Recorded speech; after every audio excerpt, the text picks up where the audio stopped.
সেই তোফাজ্জল ছিল একটা পাগল মানসিক রোগী। এই জানার পরেও ঢাকা ইউনিভার্সিটি, যা এশিয়ার একটা নামকরা বিদ্যাপীঠ, সেখানকার 6 জন ছাত্র তারা এই ছেলেটাকে, একটা পাগলকে, তারা মোবাইল চুরির অপরাধে দীর্ঘক্ষণ ধরে মারপিট করে। আমরা এটা টিভির খবরে দেখেছি এবং মিডিয়াতে, বিভিন্ন মিডিয়াতে দেখেছি, এবং পরবর্তীতে তার ফ্যামিলির কাছে 2,35,000 টাকা চাঁদা চাওয়া হয়েছে।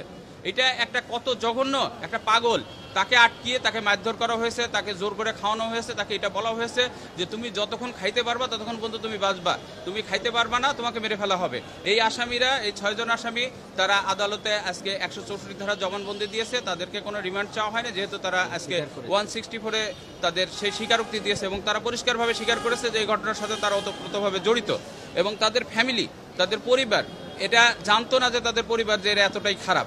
এরা ঢাকা ভার্সিটিতে এই বিশ্ববিদ্যালয়ে পড়ে তারা যে এই নারকীয় একটা হত্যাকাণ্ড ঘটাইলো, এটা মধ্যযুগীয় বর্বরতাকে হার মানায়। আর একটা পাগল যে কোনো কিছু বোঝে না, তাকে দীর্ঘক্ষণ ধরে পিটানো হয়েছে এবং সেটা নেটে ছেড়ে দেওয়া হয়েছে।